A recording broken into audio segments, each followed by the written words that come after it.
Hi viewers, welcome back to Easy English with Manjunath channel. Last class you learnt about pronoun and its kinds. Today I am going to teach you third parts of speech verbs. Today's class I am going to teach what is verb and kinds of verb, where can we use verb. Let's learn today's class. Before going to teach, who has not yet subscribed my channel, please subscribe and say to all your friends, and let's get started today's class. Today's topic is third parts of speech verb. First, let us know the definition of verb. Verb means a word that tells an action, fact, and happening in a sentence is called verb. ಪ್ರಿಯ ವಿದ್ಯಾರ್ಥಿಗಳೇ, ಇಂದಿನ ಕ್ಲಾಸ್ನಲ್ಲಿ ನಾನು ಕ್ರಿಯಾಪದಗಳು ಎಂದರೇನು ಮತ್ತು ಅದರ ಪ್ರಕಾರಗಳು ಯಾವ್ಯಾವು ಅದನ್ನೆಲ್ಲ ಇಂದಿನ ಕ್ಲಾಸ್ನಲ್ಲಿ ತಿಳಿದುಕೊಳ್ಳೋಣ ಬನ್ನಿ.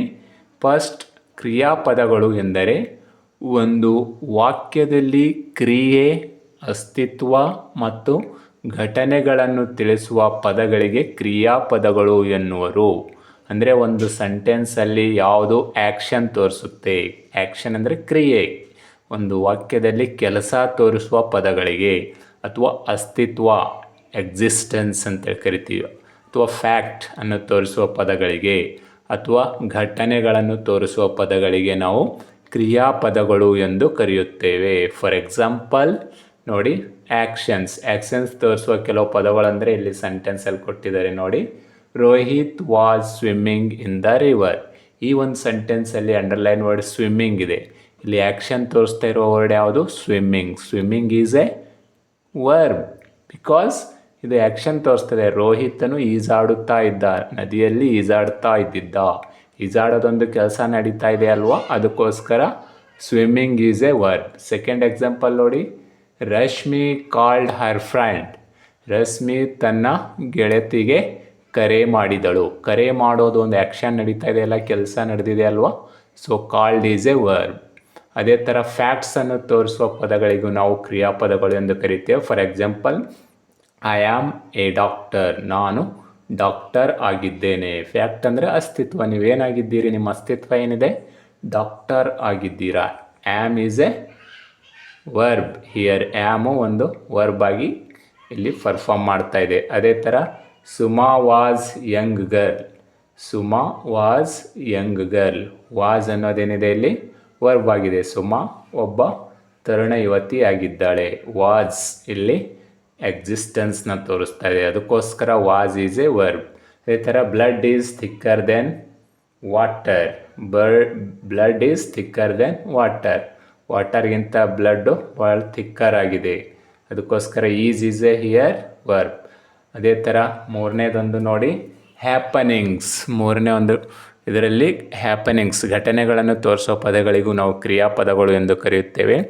A dog byte my friend. ನಾಯಿ ನನ್ನ ಗೆಳೆಯನಿಗೆ ಕಚ್ಚಿತು. ಬೈಟ್ ಇಲ್ಲಿ ಆ್ಯಕ್ಷನ್ ತೋರಿಸ್ತಾ ಇದೆ. ಬೈಟ್ ಈಸ್ ಎ ವರ್ಬ್, ಅಂದರೆ ಇಲ್ಲೊಂದು ಘಟನೆ ಆಗಿದೆ. Rohan's leg was cut by an accident. ರೋಹನನ ಒಂದು ಕಾಲು ಆಕ್ಸಿಡೆಂಟಿಂದ ಕಟ್ಟಾಗಿದೆ. ಅಂದರೆ ಇಲ್ಲೊಂದು ಘಟನೆ ನಡೆದಿದೆ, ಆಕ್ಸಿಡೆಂಟ್ ಆಗಿದೆ, ಕಟ್ಟಾಗಿದೆ ಕಾಲು, ಅದಕ್ಕೋಸ್ಕರ ಕಟ್ ಈಸ್ ಎ ವರ್ಬ್. ಇಲ್ಲಿ ಘಟನೆ ತೋರಿಸ್ತಾ ಇದೆ, ಇದು ಕೂಡ ಕಟ್ ಅನ್ನೋ ವರ್ಡು ಇಲ್ಲಿ ವರ್ಬ್ ಆಗಿದೆ. ಅದೇ ಥರ Suhas broke his mobile. Suhas ತನ್ನ ಮೊಬೈಲನ್ನು ಒಡೆದನು. ಇಲ್ಲೊಂದು ಘಟನೆ ನಡೆದಿದೆ, ಅಂದರೆ ಹೊಡೆದಾಕಿದ್ದಾನೆ, ಅದು ಒಂದು ಘಟನೆ ಆಗಿದೆ ಇಲ್ಲಿ. So these all are broke is A verbs. These all are verbs. ಒಂದು ವಾಕ್ಯದಲ್ಲಿ ಆ್ಯಕ್ಷನ್ಸ್, ಫ್ಯಾಕ್ಟ್ಸ್ ಆ್ಯಂಡ್ ಹ್ಯಾಪನಿಂಗ್ಸ್ ಅಂದರೆ ಘಟನೆಗಳು, ಕ್ರಿಯೆಗಳು ಮತ್ತು ಅಸ್ತಿತ್ವಗಳನ್ನು ತೋರಿಸುವ ಪದಗಳಿಗೆ ನಾವು ಕ್ರಿಯಾಪದಗಳು ಎಂದು ಕರೆಯುತ್ತೇವೆ. ಈಗ ಕ್ರಿಯಾಪದಗಳು ಎಂದರೇನು ತಿಳಿದುಕೊಂಡ್ರಿ. ಈಗ ಪ್ರತಿಯೊಂದು ಕ್ರಿಯಾಪದಗಳು 3 ರೂಪಗಳನ್ನು ಹೊಂದಿರುತ್ತವೆ. Every word has 3 forms. ಅವು ಅಂದರೆ present shape, past shape and past participle. ಅವು ತಿಳಿದುಕೊಳ್ಳೋಣ ಬನ್ನಿ. ಇಷ್ಟೊತ್ತು ಕ್ರಿಯಾಪದಗಳು ಎಂದರೇನು ತಿಳಿದುಕೊಂಡ್ರಿ. ನಾವು let's learn kinds of verbs. ಕ್ರಿಯಾಪದಗಳ ಪ್ರಕಾರಗಳನ್ನು ತಿಳಿದುಕೊಳ್ಳೋಣ ಬನ್ನಿ. ಕೈಂಡ್ಸ್ ಆಫ್ ವರ್ಬ್ಸ್, ಕ್ರಿಯಾಪದಗಳ ಪ್ರಕಾರಗಳು. Verbs are divided into 3 main classes. ಕ್ರಿಯಾಪದಗಳನ್ನು ಮುಖ್ಯವಾಗಿ 3 ಪ್ರಕಾರಗಳಾಗಿ ವಿಂಗಡಿಸಲಾಗಿದೆ. ದೇ ಆರ್ ಅವುಗಳು ಯಾವೆಂದರೆ first one is a transitive verbs, second one is a intransitive verbs and third one is a auxiliary verbs ಅಥವಾ ಹೆಲ್ಪಿಂಗ್ ವರ್ಬ್ಸ್ ಅಂತಲೂ ಕರೆಯುತ್ತಾರೆ. ಟೋಟಲ್ ಆಗಿ ನಾವು ಕ್ರಿಯಾಪದಗಳನ್ನು 3 ಪ್ರಕಾರಗಳಾಗಿ ವಿಂಗಡಿಸಿದ್ದೇವೆ. We can divided into 3 types: transitive, intransitive and auxiliary verbs. Total ಆಗಿ 3 ಪ್ರಕಾರಗಳಾಗಿ ವಿಂಗಡಿಸಿದ್ದೇವೆ. ನಾವು let's learn one by one. Let's learn first one. ಬನ್ನಿ ಇವಾಗ ಒನ್ ಬೈ ಒನ್ ತೆಗೆದುಕೊಳ್ಳೋಣ. First one is a transitive verbs, ಅಂದರೆ ಸಕರ್ಮ ಕ್ರಿಯಾಪದಗಳು ಎಂದು ಕರೆಯುತ್ತೇವೆ. Let's learn what is transitive verbs. ಹಾಗಾದರೆ ಟ್ರಾನ್ಸಿಟಿವ್ ವರ್ಬ್ಸ್ ಎಂದರೇನು ತಿಳಿದುಕೊಳ್ಳೋಣ ಬನ್ನಿ.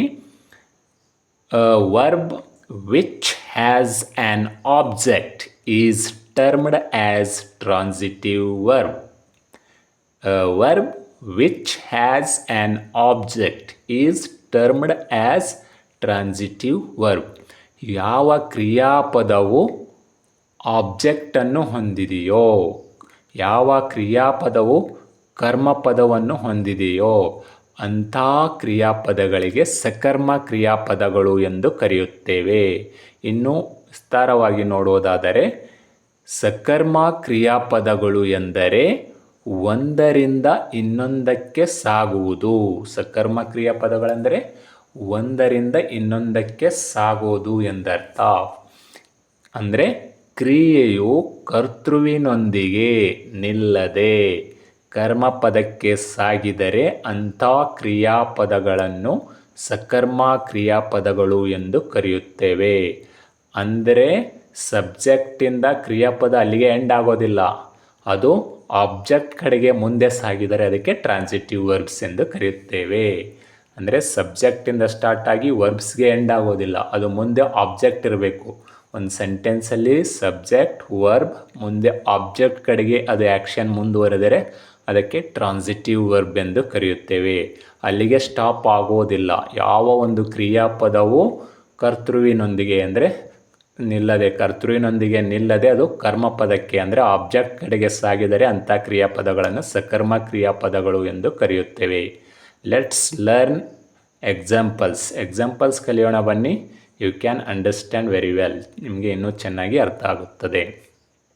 First example, Savita is selling mangoes. Savita is selling, Savita ಮಾರ್ತಾ ಇದ್ದಾಳೆ. ಇಲ್ಲಿಗೆ ಮುಗ್ದಿಲ್ಲ, ಅದು ಆ್ಯಕ್ಷನ್ ಮುಂದುವರಿತಾ ಇದೆ ನೋಡಿ ಆಬ್ಜೆಕ್ಟ್ ಕಡೆಗೆ. ಸವಿತಾ ಈಸ್ ಸೆಲ್ಲಿಂಗ್ ಮ್ಯಾಂಗೋಸ್, ಮಾವಿನಕಾಯಿಗಳನ್ನು ಮಾರುತ್ತಾ ಇದ್ದಾಳೆ. Mangoes is a object here. ಇಲ್ಲಿ ಮ್ಯಾಂಗೋ ಕಡೆಗೆ ಆ್ಯಕ್ಷನ್ ಮುಂದುವರಿತಾ ಇದೆ, ಕ್ರಿಯೆಯು ಮುಂದುವರಿತಾ ಇದೆ. ಯಾವ ಕ್ರಿಯೆಯು ಆಬ್ಜೆಕ್ಟ್ ಕಡೆಗೆ ಮುಂದುವರಿಯುತ್ತದೆ, ಮುಂದೆ ಸಾಗುತ್ತದೆಯೋ ಅದಕ್ಕೆ ನಾವು ಟ್ರಾನ್ಸಿಟಿವ್ ವರ್ಬ್ಸ್ ಎಂದು ಕರೆಯುತ್ತೇವೆ. ಇನ್ನೊಂದು ಎಕ್ಸಾಂಪಲ್ ನೋಡಿ. C rights a story. C rights, ಅವಳು ಬರೆಯುತ್ತಾಳೆ. ಅಲ್ಲಿಗೆ ನಿಂತಿಲ್ಲ, ಆ್ಯಕ್ಷನ್ ಬರೆಯೋದು. ಆ ಸ್ಟೋರಿ ಆಬ್ಜೆಕ್ಟ್ ಕಡೆಗೆ ಸಾಗ್ತಾ ಇದೆ. C rights a story. Story is a object, ಅದು ಮುಂದೆ ಸಾಗ್ತಾ ಇದೆ action, so it is a transitive verb. ಇನ್ನೊಂದು ಎಕ್ಸಾಂಪಲ್ ನೋಡಿ. They like water balls. ಇಲ್ಲೂ ಕೂಡ ಸಾಗ್ತಾ ಇದೆ ಆ್ಯಕ್ಷನ್ನು, ಅದಕ್ಕೋಸ್ಕರ ಆಬ್ಜೆಕ್ಟ್ ಕಡೆ ಸಾಗ್ತಾ ಇದೆ. This is also transitive verb. He drinks water. ಇಲ್ಲೂ ಕೂಡ ಆ್ಯಕ್ಷನ್ ಮುಂದೆ ಸಾಗ್ತಾ ಇದೆ, ಅದಕ್ಕೋಸ್ಕರ that is a transitive verb. Look at another example. Ravi handed me the bill. ನೋಡಿ, ರವಿ ಹ್ಯಾಂಡೆಡ್ ಮೀ, ರವಿ ನನಗೆ ಹಸ್ತಾಂತರಿಸಿದ. ಇಲ್ಲಿಗೆ ಆ್ಯಕ್ಷನ್ ಎಂಡ್ ಆಗಿಲ್ಲ, ಮುಂದೆ ಆಬ್ಜೆಕ್ಟ್ ಕಡೆಗೆ ಸಾಗ್ತಾ ಇದೆ ನೋಡಿ. Ravi handed me the bill. The bill ಮುಂದೆ ಸಾಗ್ತದೆ, so it is a transitive verb. ಇನ್ನೊಂದು ನೋಡಿ. My father bought me. ನಮ್ಮ ತಂದೆ ನನಗೋಸ್ಕರ ಕೊಂಡುಕೊಂಡರು ಅ ಮೊಬೈಲ್, ಒಂದು ಮೊಬೈಲ್. ಆ mobile is a object. Me also object. This is a indirect object. ಇಲ್ಲಿ 2 ಆಬ್ಜೆಕ್ಟ್ಗಳಿದ್ದಾವೆ. 2 ಆಬ್ಜೆಕ್ಟ್ಗಳಿದ್ದರೂ ಕೂಡ ನಾವು ಟ್ರಾನ್ಸಿಟಿವ್ ವರ್ಬು ಮುಂದೆ ಸಾಗ್ತಾ ಇದೆ, ಅದಕ್ಕೋಸ್ಕರ this is a transitive verb. I sold him. ನಾನು ಅವನಿಗೆ ಮಾರಿದೆ. ಐ ಸೋಲ್ಡ್, ನಾನು ಮಾರಿದೆ. ಹಿಮ್, ಅವನಿಗೆ. Object the bike. Him the bike, 2 object ಇದ್ದಾವೆ. Direct object, indirect object. 2 ಆಬ್ಜೆಕ್ಟ್ಗಳಿದ್ದಾವೆ ಈ ಎಲ್ಲ ಸೆಂಟೆನ್ಸ್ಗಳಲ್ಲಿ. ಒಟ್ಟಿನಲ್ಲಿ ಒಂದು ಆ್ಯಕ್ಷನ್ ಆಬ್ಜೆಕ್ಟ್ ಕಡೆಗೆ ಸಾಗ್ತಾ ಇದ್ದದನ್ನು ತೋರಿಸೋದಕ್ಕೆ ಟ್ರಾನ್ಸಿಟಿವ್ ವರ್ಬ್ ಎಂದು ಕರೆಯುತ್ತೇವೆ. ಇನ್ನೊಂದು ಎಕ್ಸಾಂಪಲ್ ನೋಡಿ, Mohan showed me A photo. Mohan ನನಗೆ ತೋರಿಸಿದ ಒಂದು ಫೋಟೋ, ಒಂದು ಭಾವಚಿತ್ರವನ್ನು ತೋರಿಸಿದ. ಇಲ್ಲೆಲ್ಲ ಡೈರೆಕ್ಟ್ ಮತ್ತು ಇಂಡೈರೆಕ್ಟ್ ಆಬ್ಜೆಕ್ಟ್ಗಳಿದ್ದಾವೆ. ಒಟ್ಟಿನಲ್ಲಿ ಹೇಳಬೇಕಂದ್ರೆ ಟ್ರಾನ್ಸಿಟಿವ್ ವರ್ಬ್ಸ್ ಅಂದರೆ ಸಕರ್ಮ ಕ್ರಿಯಾಪದಗಳು ಎಂದರೆ ಯಾವ ಒಂದು ಕ್ರಿಯಾಪದ ಯಾವ ಒಂದು ವಾಕ್ಯದಲ್ಲಿ ಆಬ್ಜೆಕ್ಟನ್ನು ಹೊಂದಿರುತ್ತದೆ, ಯಾವ ಒಂದು ಸಕರ್ಮ ಕ್ರಿಯಾಪದಗಳೆಂದರೆ ಯಾವ ಒಂದು ಕ್ರಿಯೆಯು ಕರ್ತೃವಿನೊಂದಿಗೆ ನಿಲ್ಲದೆ, ಅಲ್ಲಿಗೆ ಸ್ಟಾಪ್ ಆಗದೆ, ಅಲ್ಲಿಗೆ ಎಂಡ್ ಆಗದೆ ಕರ್ಮಪದದ ಕಡೆಗೆ ಸಾಗಿದರೆ ಅಂಥ ಕ್ರಿಯಾಪದಗಳನ್ನು ಟ್ರಾನ್ಸಿಟಿವ್ ವರ್ಬ್ಸ್ ಎಂದು ಕರೆಯುತ್ತೇವೆ. ನೋಡಿದ್ರಲ್ಲ ವೀಕ್ಷಕರೇ, ಟ್ರಾನ್ಸಿಟಿವ್ ವರ್ಬ್ಸ್ ಅಂದ್ರೇನು? ನಾವು let's learn second type of the verb is intransitive verbs. ಇವಾಗ ಇಂಟ್ರಾನ್ಸಿಟಿವ್ ವರ್ಬ್ಸ್ ಎಂದರೇನು ತಿಳಿದುಕೊಳ್ಳೋಣ ಬನ್ನಿ. ತಿಳಿದುಕೊಂಡ್ರಿ. ನಾವು ಲೆಟ್ಸ್ ಲರ್ನ್ ಇಂಟ್ರಾನ್ಸಿಟಿವ್ ವರ್ಬ್ಸ್ ಅಂದರೆ ಅಕರ್ಮ ಕ್ರಿಯಾಪದಗಳು ಎಂದರೇನು ತಿಳಿದುಕೊಳ್ಳೋಣ ಬನ್ನಿ. ನಾವು ಲೆಟ್ಸ್ ಲರ್ನ್ ಇಂಟ್ರಾನ್ಸಿಟಿವ್ ವರ್ಬ್ಸ್ ಅಕರ್ಮ ಕ್ರಿಯಾಪದಗಳು. A verb which no object is known as intransitive verbs. Very simple. A verb which no object is known as intransitive verbs. ಯಾವ ಕ್ರಿಯಾಪದವು ಆಬ್ಜೆಕ್ಟನ್ನು ಹೊಂದಿರುವುದಿಲ್ಲವೋ ಅಂಥ ಕ್ರಿಯಾಪದಗಳನ್ನು ಅಕರ್ಮ ಕ್ರಿಯಾಪದಗಳು ಎಂದು ಕರೆಯುತ್ತೇವೆ. ಅಂದರೆ ಅಕರ್ಮ ಕ್ರಿಯಾಪದವೆಂದರೆ ಒಂದರಿಂದ ಇನ್ನೊಂದಕ್ಕೆ ಸಾಗದೇ ಇರುವುದು, ಅಂದರೆ ಕ್ರಿಯೆಯು ಒಂದರಿಂದ ಇನ್ನೊಂದಕ್ಕೆ ಪಾಸ್ ಆಗದೇ ಇರುವುದು. ಕ್ರಿಯೆಯು ಕರ್ಮಪದಕ್ಕೆ ಸಾಗದೆ ಕರ್ತೃವಿನೊಂದಿಗೆ ನಿಂತರೆ, ಅಂದರೆ ಅಲ್ಲಿಗೆ ನಿಲ್ಲೋದು. ಆ ಆ್ಯಕ್ಷನ್ ವರ್ಡ್ ಏನಾಗಿರುತ್ತೆ, ಸಬ್ಜೆಕ್ಟಿಂದ ವರ್ಬ್ ಅಲ್ಲಿಗೆ ಎಂಡ್ ಆಯಿತು ಅಂದರೆ ಅದಕ್ಕೆ ನಾವು ಇಂಟ್ರಾನ್ಸಿಟಿವ್ ವರ್ಬ್ಸ್ ಎಂದು ಕರೆಯುತ್ತೇವೆ. ಅಂದರೆ ಕ್ರಿಯೆಯು ಕರ್ಮಪದಕ್ಕೆ ಸಾಗದೆ ಕರ್ತೃವಿನೊಂದಿಗೆ ನಿಂತರೆ ಅಂಥ ಕ್ರಿಯಾಪದಗಳನ್ನು ಅಕರ್ಮ ಕ್ರಿಯಾಪದಗಳು ಎನ್ನುವರು. ಅಂದರೆ ಸಬ್ಜೆಕ್ಟು ಮತ್ತು ವರ್ಬ್ ಅಷ್ಟೇ ಇರುತ್ತೆ, ಇಲ್ಲಿ ಆಬ್ಜೆಕ್ಟ್ ಇರುವುದಿಲ್ಲ. ಕ್ರಿಯೆಯು ಆಬ್ಜೆಕ್ಟ್ ಕಡೆ ಸಾಗೋದಿಲ್ಲ, ಅಂದರೆ ಆ್ಯಕ್ಷನ್ ವರ್ಡ್ ಮಾಡಿ ಅಲ್ಲಿಗೆ ಸ್ಟಾಪ್ ಆಗುತ್ತೆ. ಅಂತಹ ಕ್ರಿಯಾಪದಗಳನ್ನು ನಾವು ಅಕರ್ಮ ಕ್ರಿಯಾಪದಗಳು ಇಂಟ್ರಾನ್ಸಿಟಿವ್ ವರ್ಬ್ ಎಂದು ಕರೆಯುತ್ತೇವೆ. ಫಾರ್ ಎಕ್ಸಾಂಪಲ್ ನೋಡಿ, ದ ಬೇಬಿ ಕ್ರೈಸ್, ಮಗು ಅಳುತ್ತದೆ. ಆ್ಯಕ್ಷನ್ ಇಲ್ಲಿಗೆ ಎಂಡ್ ಆಗಿದೆ, ಮುಂದೆ ಸಾಗ್ತಾ ಇಲ್ಲ, so it is a intransitive verb. ಇನ್ನೊಂದು ಎಕ್ಸಾಂಪಲ್ ನೋಡಿ, ದ ಸನ್ ರೈಸಸ್, ಸೂರ್ಯ ಉದಯಿಸುತ್ತಾನೆ. ಇಲ್ಲಿಗೆ ಉದಯಿಸುತ್ತಾನೆ, ಇಲ್ಲಿಗೆ ಎಂಡ್ ಆಗಿದೆ, ಮುಂದೆ ಆಬ್ಜೆಕ್ಟ್ ಇಲ್ಲ. ಇಲ್ಲಿ ಯಾವ ಕ್ರಿಯಾ ಒಂದು ಸೆಂಟೆನ್ಸಲ್ಲಿ ಆಬ್ಜೆಕ್ಟ್ ಇರುವುದಿಲ್ಲವೋ ಅಂಥ ಒಂದು ಕ್ರಿಯಾಪದಗಳನ್ನು, ಯಾವ ಕ್ರಿಯಾಪದಗಳು ಆಬ್ಜೆಕ್ಟನ್ನು ಹೊಂದಿರುವುದಿಲ್ಲವೋ ಒಂದು ವಾಕ್ಯದಲ್ಲಿ, ಅದಕ್ಕೆ ನಾವು ಇಂಟ್ರಾನ್ಸಿಟಿವ್ ವರ್ಬ್ಸ್ ಎಂದು ಕರೆಯುತ್ತೇವೆ. ದ ಸನ್ ರೈಸಸ್, ಸೂರ್ಯ ಉದಯಿಸುತ್ತಾನೆ, ಇಲ್ಲಿಗೆ ಎಂಡ್ ಆಗಿದೆ, ಆ್ಯಕ್ಷನ್ ಮುಂದೆ ಸಾಗ್ತಾ ಇಲ್ಲ, ಅದಕ್ಕೋಸ್ಕರ it is a intransitive verb. ಇನ್ನೊಂದು ಎಕ್ಸಾಂಪಲ್ ನೋಡಿ, ರಂಜಿತಾ ಸ್ಲೀಪ್ಸ್, ರಂಜಿತಾ ಮಲಗುವಳು. ಅಂದರೆ ಆ್ಯಕ್ಷನ್ ಇಲ್ಲಿಗೆ ಎಂಡ್ ಆಗಿದೆ, ಮಲಗುವಳು, ಮುಂದೆ ಆಬ್ಜೆಕ್ಟ್ ಮೇಲೆ ಸಾಗ್ತಾ ಇಲ್ಲ, ಪಾಸ್ ಆಗ್ತಾ ಇಲ್ಲ, so it is intransitive verb. Pavan plays, Pavan ಆಡುವನು, ಇಲ್ಲಿಗೆ ಆ್ಯಕ್ಷನ್ ಎಂಡ್ ಆಗಿದೆ, it is also intransitive verb. A dog ate, ನಾಯಿ ತಿಂತು, ಇಲ್ಲಿಗೆ ಎಂಡ್ ಆಗಿದೆ, so it is intransitive verb. Car broke down, car ಕೆಟ್ಟು ಹೋಯಿತು, this is also intransitive verb. Action ಮುಂದೆ ಸಾಗ್ತಾ ಇಲ್ಲ, so it is intransitive verb. Monkey climbed, monkey ಕೋತಿ ಏರಿತು, ಹತ್ತಿತು, ಇಲ್ಲಿಗೆ ಎಂಡ್ ಆಗಿದೆ, so these all underline verbs R intransitive verbs because in these sentences rises, sleeps, plays, ate, broke down and climbed. These verbs are the action expressed. Each of these verbs stops with the subject. ಸಬ್ಜೆಕ್ಟ್ನೊಂದಿಗೆ ಅಲ್ಲಿಗೆ ನಿಂತು ಬಿಟ್ಟಿದ್ದಾವೆ, stop ಆಗಿವೆ, ಮುಂದೆ ಸಾಗ್ತಾ ಇಲ್ಲ. It does not pass on the any object ಕಡೆಗೆ ಸಾಗ್ತಾ ಇಲ್ಲ. So these verbs are intransitive verbs. ಅಂದರೆ ಈ ಎಲ್ಲ ಕ್ರಿಯಾಪದಗಳು ಇಂಟ್ರಾನ್ಸಿಟಿವ್ ಕ್ರಿಯಾಪದಗಳಾಗಿವೆ, ಅಕರ್ಮ ಕ್ರಿಯಾಪದಗಳಾಗಿವೆ. ಯಾಕಂದರೆ ಇವೆಲ್ಲ ಆಬ್ಜೆಕ್ಟ್ ಕಡೆಗೆ ಸಾಗ್ತಾ ಇಲ್ಲ, ಅಲ್ಲಿಗೆ ಸ್ಟಾಪ್ ಆಗಿವೆ, ಅಲ್ಲಿಗೆ ನಿಂತು ಬಿಟ್ಟಿದ್ದಾವೆ. ಅಂದರೆ ಅಕರ್ಮ ಕ್ರಿಯಾಪದಗಳೆಂದರೆ ಒಂದರಿಂದ ಇನ್ನೊಂದಕ್ಕೆ ಸಾಗದೇ ಇರುವುದು, ಅಲ್ಲಿಗೆ ಮುಕ್ತಾಯಗೊಳ್ಳುವುದು, ಅಲ್ಲಿಗೆ ನಿಲ್ಲದೇ ಇರುವುದು. ಅಂದರೆ ಒಂದು ಕ್ರಿಯಾಪದಕ್ಕೆ ಆಬ್ಜೆಕ್ಟನ್ನು ಹೊಂದದೇ ಇರುವಂಥ ಕ್ರಿಯಾಪದಗಳನ್ನು ನಾವು ಇಂಟ್ರಾನ್ಸಿಟಿವ್ ವರ್ಬ್ಸ್ ಎಂದು ಕರೆಯುತ್ತೇವೆ. ಒಂದು ವಾಕ್ಯದಲ್ಲಿ ಬರೀ ಸಬ್ಜೆಕ್ಟ್ ಮತ್ತು ವರ್ಬ್ಸ್ ಅಷ್ಟೇ ಇರುತ್ತೆ ಅಂಥ ಕ್ರಿಯಾಪದಗಳನ್ನು ನಾವು ಇಂಟ್ರಾನ್ಸಿಟಿವ್ ವರ್ಬ್ಸ್ ಎಂದು ಕರೆಯುತ್ತೇವೆ. ಅಂದರೆ ಅಲ್ಲಿ ಯಾವುದೇ ಆಬ್ಜೆಕ್ಟ್ ಇರೋದಿಲ್ಲ. ನೋಡಿದ್ರಲ್ಲ, ಟ್ರಾನ್ಸಿಟಿವ್ ವರ್ಬ್ ಅಂದ್ರೇನು ಮತ್ತು ಇಂಟ್ರಾನ್ಸಿಟಿವ್ ವರ್ಬ್ ಅಂದ್ರೇನು ತಿಳಿದುಕೊಂಡ್ರಿ. ನಾವು let's learn third kind of verb is auxiliary verbs are helping verb ಎಂದರೇನು ತಿಳಿದುಕೊಳ್ಳೋಣ ಬನ್ನಿ. ಕೈಂಡ್ಸ್ ಆಫ್ ವರ್ಬ್ಸಲ್ಲಿ ಟ್ರಾನ್ಸಿಟಿವ್ ವರ್ಬ್ಸ್ ಎಂದರೇನು ಮತ್ತು ಇಂಟ್ರಾನ್ಸಿಟಿವ್ಸ್ ವರ್ಬ್ಸ್ ಎಂದರೇನು ಕಲ್ತಿದ್ದೀರಿ. ಇವಾಗ ಬನ್ನಿ ಕ್ರಿಯಾಪದಗಳ ಮೂರನೇ ಒಂದು ಪ್ರಕಾರವನ್ನು ನೋಡೋಣ ಬನ್ನಿ. Third type of verbs is auxiliary verbs are also called helping verbs. ಇದನ್ನು ಹೆಲ್ಪಿಂಗ್ ವರ್ಬ್ಸ್ ಅಂತಲೂ ಕರೆಯುತ್ತಾರೆ ಅಥವಾ ಆಕ್ಸಿಲರಿ ವರ್ಬ್ಸ್ ಅಂತಲೂ ಕರೆಯುತ್ತಾರೆ. ಕನ್ನಡದಲ್ಲಿ ಸಹಾಯಕ ಕ್ರಿಯಾಪದಗಳು ಎಂದು ಕರೆಯುತ್ತೇವೆ. Let's learn what is auxiliary verbs. ಸಹಾಯಕ ಕ್ರಿಯಾಪದಗಳೆಂದರೇನು ತಿಳಿದುಕೊಳ್ಳೋಣ ಬನ್ನಿ. The word which are use to help main verb are called helping verbs or auxiliary verbs. They don't show action but help to make questions, negative sentences or tense forms. Auxiliary verbs ಅಥವಾ helping verbs ಸಹಾಯಕ ಕ್ರಿಯಾಪದಗಳು ಎಂದರೆ ಮುಖ್ಯ ಕ್ರಿಯಾಪದಗಳಿಗೆ ಸಹಾಯ ಮಾಡಲು ಉಪಯೋಗಿಸುವ ಪದಗಳನ್ನು ಸಹಾಯಕ ಕ್ರಿಯಾಪದಗಳು ಎಂದು ಕರೆಯುತ್ತೇವೆ. ಅಂದರೆ ಮೇನ್ ವರ್ಬ್ಗೆ ಸಹಾಯ ಮಾಡಲು ಉಪಯೋಗಿಸುವ ಪದಗಳಿಗೆ ನಾವು ಹೆಲ್ಪಿಂಗ್ ವರ್ಬ್ಸ್ ಎಂದು ಕರೆಯುತ್ತೇವೆ.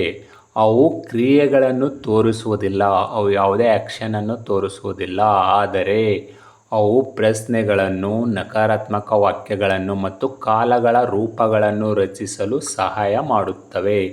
ಅಂದರೆ ನಾವು ಕ್ವಶನ್ ಮಾಡಲು, ಎಸ್ ಆರ್ ನೋ ಕ್ವಶನ್ ಮಾಡಲು, ಇಂಟ್ರಾಗೇಟಿವ್ ಕ್ವಶನ್ಸ್ ಮಾಡಲು, ನೆಗೆಟಿವ್ ಸೆಂಟೆನ್ಸಸ್ ಮಾಡಲು, ಕ್ವಶನ್ಸ್ನ ಕೇಳಲು ನಾವು ಹೆಲ್ಪಿಂಗ್ ವರ್ಬ್ಸ್ಗಳನ್ನು ಉಪಯೋಗಿಸಿ ನಾವು ವಾಕ್ಯಗಳನ್ನು ರಚನೆ ಮಾಡುತ್ತೇವೆ. ಅದರ ಜೊತೆಗೆ ಕಾಲಗಳ ರೂಪಗಳನ್ನು ತೋರಿಸುತ್ತವೆ. ಅಂದರೆ ಆ್ಯಕ್ಷನ್ ಯಾವ ಕಾಲದಲ್ಲಿ ನಡೆಯುತ್ತಾ ಇದೆ ಅಂತೇಳಿ ನಾವು ಹೆಲ್ಪಿಂಗ್ ವರ್ಬ್ಗಳ ಮುಖಾಂತರ ತಿಳಿದುಕೊಳ್ಳಬಹುದು.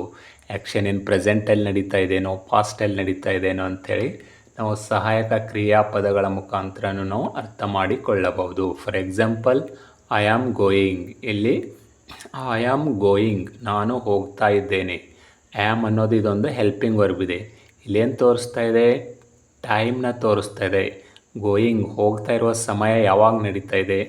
ಆ್ಯಮ್ ಅನ್ನೋದು ಪ್ರೆಸೆಂಟಲ್ಲಿ ಹೋಗ್ತಾ ಇದ್ದೀನಿ, ಈಗ ಹೋಗುತ್ತಾ ಇದ್ದೇನೆ ಅಂದರೆ ಪ್ರೆಸೆಂಟಲ್ಲಿ ಹೋಗ್ತಾ ಇದ್ದೀನಿ ಅಂತ ನಾವು ಹೆಲ್ಪಿಂಗ್ ವರ್ಬ್ಗಳ ಮುಖಾಂತರ ತಿಳಿದುಕೊಳ್ಳಬಹುದು. ಅದೇ ಥರ ಪ್ರಶ್ನೆಗಳನ್ನು ಮಾಡಲು ನೋಡಿ. Do you eat rice? ನೀನು ರೈಸ್ ತಿಂತೀಯಾ?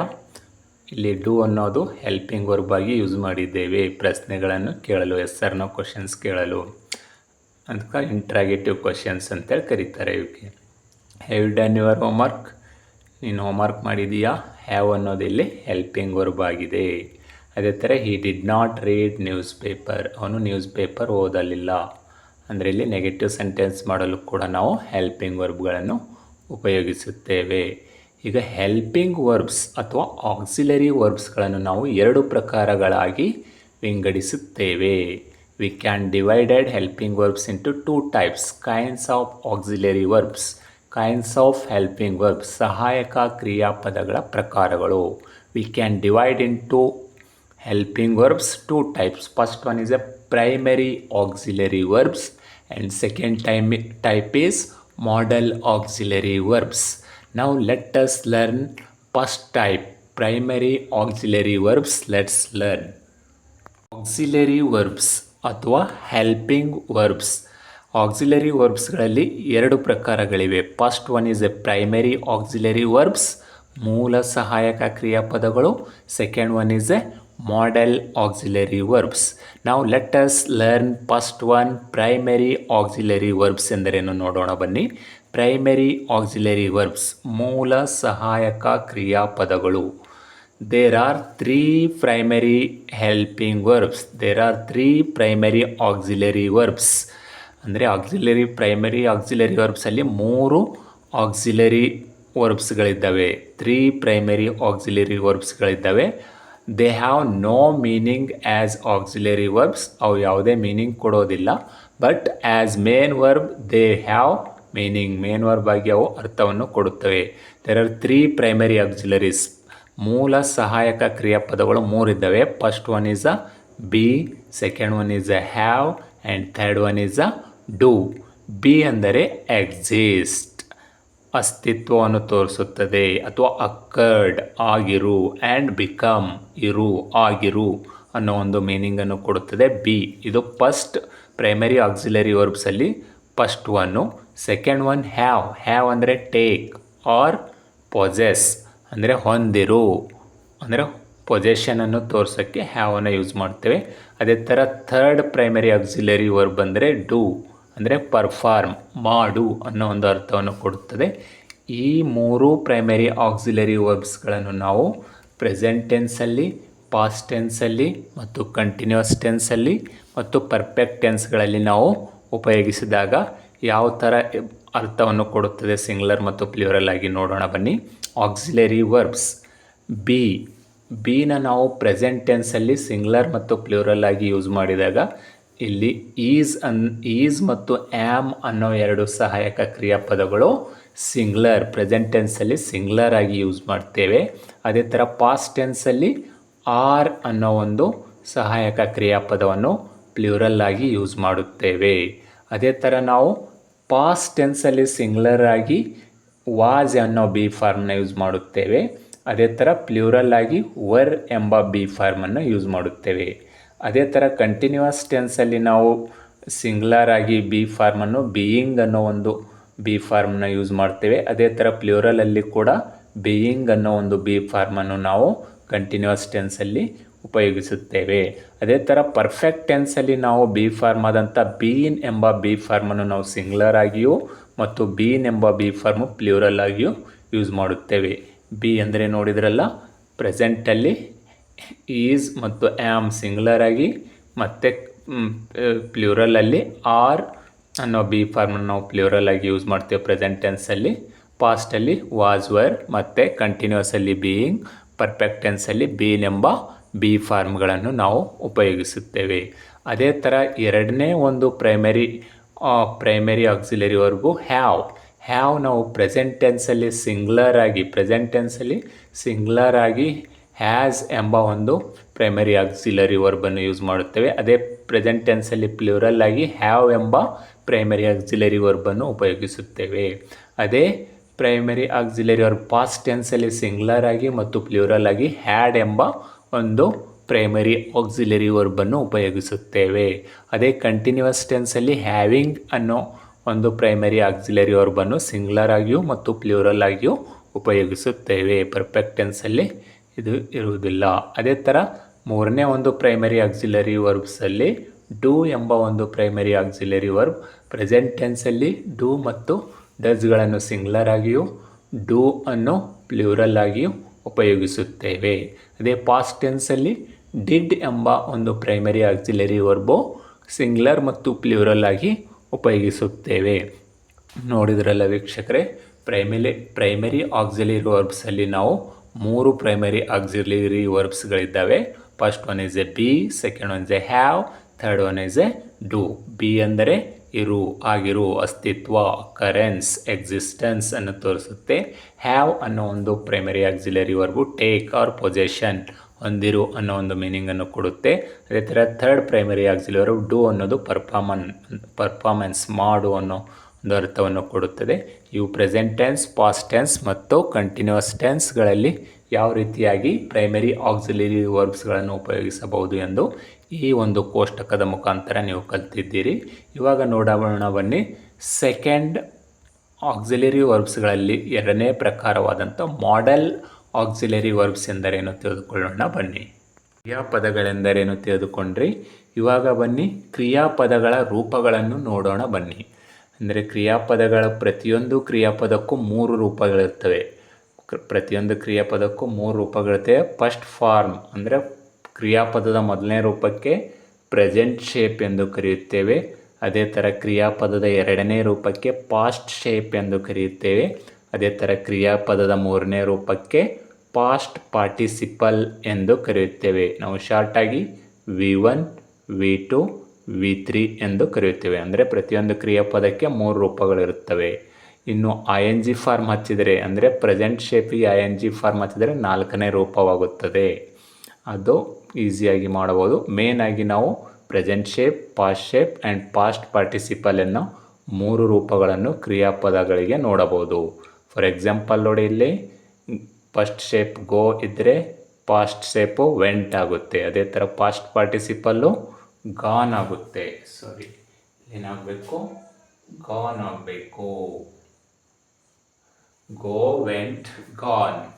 ಅದೇ ಥರ ನೋಡಿ, write, wrote, written, sing, sang, sung, drink, drank, drunk, feel, felt, felt, take, took, taken, buy, bought, bought, bring, brought, brought, seek, sought, sought, send, sent, sent, talk, talked, talked, tell, told, told, sell, sold, sold, pay, paid, paid, lay, laid, laid, put, put, put. ಈ 3 ರೂಪಗಳು ಒಂದೇ ಇರುತ್ತವೆ, change ಆಗೋದಿಲ್ಲ.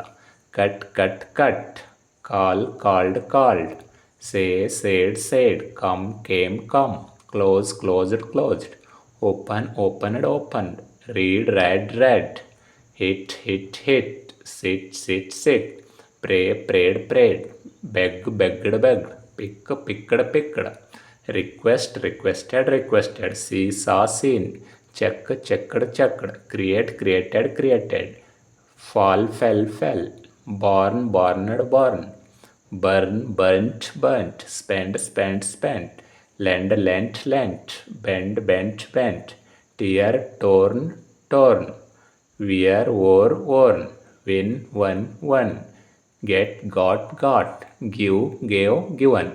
ನೋಡಿದಿರಲ್ಲ ವೀಕ್ಷಕರೇ, ಪ್ರತಿಯೊಂದು ಕ್ರಿಯಾಪದಕ್ಕೂ 3 ರೂಪಗಳಿರುತ್ತವೆ. ಅದಕ್ಕೆ present shape, past shape ಮತ್ತು past participle ಫಾರ್ಮ್ಗಳೆಂದು ಕರೆಯುತ್ತೇವೆ. ಅಂದರೆ ಕ್ರಿಯಾಪದ ಮೊದಲನೇ ರೂಪ, ಎರಡನೇ ರೂಪ ಮತ್ತು ಮೂರನೆಯ ರೂಪ. ಪ್ರಥಮ ರೂಪಕ್ಕೆ ನಾವು V1 ಎಂದು ಕರೆಯುತ್ತೇವೆ, ಎರಡನೇ ರೂಪಕ್ಕೆ V2 ಅಂತೀವಿ, ಮೂರನೇ ರೂಪಕ್ಕೆ V3 ಎಂದು ಕರೆಯುತ್ತೇವೆ. ಈ ಕ್ರಿಯಾಪದದ ರೂಪಗಳು ಬಹಳ ಪ್ರಮುಖವಾದವು ಇಂಗ್ಲಿಷ್ ಗ್ರಾಮರಲ್ಲಿ. ಆಕ್ಸಿಲರಿ ವರ್ಬ್ಸ್ಗಳಲ್ಲಿ 2 ಪ್ರಕಾರಗಳಿವೆ ಎಂದು ಕಲ್ತಿದ್ದೀರಿ. First one is primary auxiliary ವರ್ಬ್ಸ್ಗಳೆಂದರೇನು ಕಲ್ತಿದ್ದೀರಿ. ಇವಾಗ ಬನ್ನಿ, ಆಕ್ಸಿಲರಿ ವರ್ಬ್ಸಲ್ಲಿ ಎರಡನೇ ಪ್ರಕಾರವಾದಂಥ ಮಾಡೆಲ್ ಆಕ್ಸಿಲರಿ ವರ್ಬ್ಸ್, ರೀತಿ ಸೂಚಕ ಕ್ರಿಯಾಪದಗಳು ಎಂದರೇನು ತಿಳಿದುಕೊಳ್ಳೋಣ. Models denote the mode of action shown by the verb. They express the speaker's attitude towards a situation. They express such ideas as ability, probability, possibility, permission, obligation, duty, request, wishes, etc. These are called model verbs. ರೀತಿ ಸೂಚಕ ಕ್ರಿಯಾಪದಗಳು ಕ್ರಿಯೆಯ ರೀತಿಯನ್ನು ಸೂಚಿಸುತ್ತವೆ. ಇವು ಮಾತನಾಡುವವನ ಮನೋಭಾವನೆಗಳನ್ನು ವ್ಯಕ್ತಪಡಿಸುತ್ತವೆ. ಇವು ಸಾಮರ್ಥ್ಯ, ಸಾಧ್ಯತೆ, ಸಂಭವನೀಯತೆ, ಅನುಮತಿ, ಕರಾರು, ಕರ್ತವ್ಯ, ನಿಷೇಧ, ವಿನಂತಿ, ಬಯಕೆ ಮುಂತಾದವುಗಳನ್ನು ವ್ಯಕ್ತಪಡಿಸುತ್ತವೆ. ಆದ್ದರಿಂದ ಇವುಗಳಿಗೆ ಮಾಡೆಲ್ ವರ್ಬ್ಸ್ ಎಂದು ಕರೆಯುತ್ತೇವೆ. There are 13 modal verbs. They are as below. 13 modal ವರ್ಬ್ಸ್ಗಳಿದ್ದಾವೆ ನೋಡಿ. Can, could, may, might, shall, will, would, should, must, ought to, dare to, need to, used to. These all are model verbs. Already ನಾನು modal verbs ಬಗ್ಗೆ complete ಆದಂಥ ವಿಡಿಯೋಸ್ಗಳನ್ನು ಹಾಕಿದ್ದೀನಿ. ನೀವು ನನ್ನ description ಬಾಕ್ಸಲ್ಲಿ ನೋಡಿ, ನನ್ನ ವಿಡಿಯೋಸಲ್ಲಿ ಚೆಕ್ ಮಾಡಿದ್ರೆ ಸಿಗುತ್ತವೆ. You can watch all modal verbs and their usages. ನೋಡಿದ್ರಲ್ಲ ವೀಕ್ಷಕರೇ, ಆಕ್ಸಿಲರಿ ವರ್ಬ್ಸ್ಗಳಲ್ಲಿ ಕೂಡ 2 ಪ್ರಕಾರಗಳಿವೆ, ಮಾಡೆಲ್ ವರ್ಬ್ಸ್ ಮತ್ತು primary auxiliary verbs and modal auxiliary verbs ಎಂದು. ಟೋಟಲ್ ಆಗಿ ಕ್ರಿಯಾಪದಗಳ ಪ್ರಕಾರಗಳಲ್ಲಿ ಟ್ರಾನ್ಸಿಟಿವ್ ವರ್ಬ್ ಎಂದರೇನು ಮತ್ತು ಇಂಟ್ರಾನ್ಸಿಟಿವ್ ವರ್ಬ್ ಎಂದರೇನು, ಆಕ್ಸಿಲರಿ ವರ್ಬ್ಸ್ಗಳೆಂದರೇನು ತಿಳಿದ್ರಿ. ನೆಕ್ಸ್ಟ್ ಕ್ಲಾಸಲ್ಲಿ 4th ಪಾರ್ಟ್ಸ್ ಆಫ್ ಸ್ಪೀಚ್ ಬಗ್ಗೆ ಡಿಸ್ಕಸ್ ಮಾಡೋಣ. ಇಂದಿನ ಕ್ಲಾಸ್ ನಿಮಗೆ ಇಷ್ಟವಾದರೆ